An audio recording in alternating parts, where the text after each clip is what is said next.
আজকে আপনারা জানেন 12ই রবিউল আওয়াল আমাদের মহান প্রাণের ঈদে আজম। প্রাণের ঈদে আজম আমরা মুমিনরা ইমানদাররা উদযাপন করছি সর্বোচ্চ নেয়ামত প্রাপ্তির উদ্দেশ্যে। অর্থাৎ আমরা এই দিনে আমাদের জীবনের সর্বোচ্চ নেয়ামত যে পাওয়ার উপরে আর কোনো পাওয়া হতে পারে না, সেই নেয়ামত প্রাপ্তিতে আমরা আজকে ঈদে আজম পালন করছি।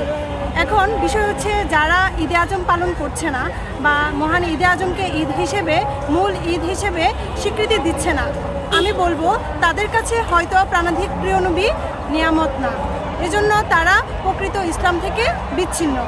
এবং আরেকটি বিষয় আপনারা দেখবেন যে বিশ্ব সুন্নি আন্দোলন, বিশ্ব ইনসানিয়াতের বাইরেও অনেকেই ঈদে আজম পালন করছে। কিন্তু আমি আপনাকে এখানে একটা জিনিস বলবো যে তাদের পালন আর আমাদের উদযাপনের মধ্যে পার্থক্যটা কোন জায়গায়। তারা নিছক আনুষ্ঠানিকতার জন্য পালন করছে, কিন্তু দেখুন ঈদে আজম নিছক আনুষ্ঠানিকতা নয়, নিছক উদযাপন নয়, এর একটি লক্ষ্য উদ্দেশ্য রয়েছে। সেটা কি? সত্য এবং মানবতার মুক্ত প্রবাহ, জ্ঞানের মুক্ত প্রবাহ, সকল মানুষের কল্যাণ, স্বাধীনতা, অধিকার, নিরাপত্তা ভিত্তিক জীবন, আত্মা, রাষ্ট্র হওয়া। এবং যখন আমি এটার উদ্দেশ্যে ঈদে আজম পালন করব, প্রকৃত পক্ষে আমার ঈদে আজম পালনটা সার্থক হবে। 58 নম্বর আয়াতে বলতেছেন যে আল্লাহর রহমত এবং অনুগ্রহ প্রাপ্তিতে তোমরা আনন্দ উৎসব করো, এতে রয়েছে সর্বোচ্চ কল্যাণ। তো আল্লাহ তাআলার সর্বোচ্চ রহমত, সর্বোচ্চ কল্যাণ হিসেবে আল্লাহ তাআলা সূরা আম্বিয়ার 106 নম্বর আয়াতে ঘোষণা করেছেন ওমা আরসালনাকা ইল্লা রাহমাতাল লিল আলামিন। প্রাণাধিক প্রিয় নবী সাল্লাল্লাহু আলাইহি সাল্লামকে আল্লাহ তাআলা সর্বোচ্চ রহমত, সর্বোচ্চ কল্যাণ হিসেবে প্রেরণ করেছেন। আর প্রাণাধিক প্রিয় নবী সাল্লাল্লাহু আলাইহি সাল্লামের শুভ আগমনের মধ্য দিয়ে আমরা আল্লাহ তাআলাকে পেয়েছি। আল্লাহ তাআলাকে পাওয়ার তো বড় কোনো পাওয়া নাই।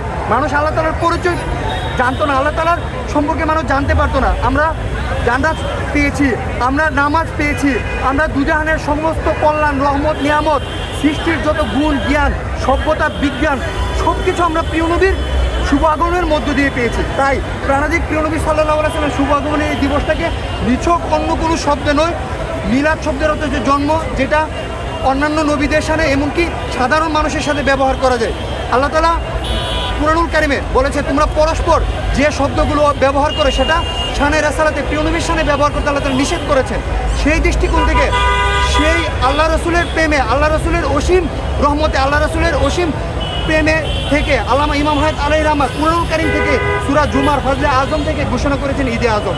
যেই দিনে আমরা উপস্থিত হয়েছি এটা হচ্ছে 12ই রবিউল আওয়াল শরীফ, আর যেই দিনে প্রাণাধিক প্রিয় নবী সাল্লাল্লাহু আলাইহি সাল্লাম এই দিনে শুভ আগমন করেছে। আর এই দিনটাকে মুমিনদের জন্য সর্বোচ্চ ঈদ হিসেবে কুরআনুল কারীমে ঘোষণা করা হয়েছে, আর যেটাকে আমরা মিলাদ সিরাত হিসেবে চিনি।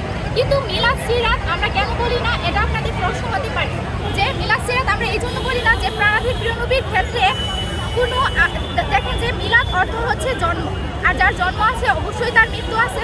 তাহলে জন্ম মৃত্যু প্রিয় নবীর ক্ষেত্রে ইউজ করা যাবে না, যেটা কুরআনুল কারীমে নিষেধ করা হয়েছে। সূরা নূর 63 নম্বর আয়াতে আল্লাহ তাআলা বলেছেন যে লা তাজআলু দুআ রাসূলি বাইনাকুম কাদুআই বাদিকুম বাদা, অর্থাৎ তোমরা তোমাদের মধ্যে যেসব শব্দ ইউজ করো, ব্যবহার করো, সেই সব শব্দ আমার হাবিবের ক্ষেত্রে ইউজ করা যাবে না, যেটা আল্লাহ তাআলা কুরআনুল কারীমে নির্দেশ করেছেন।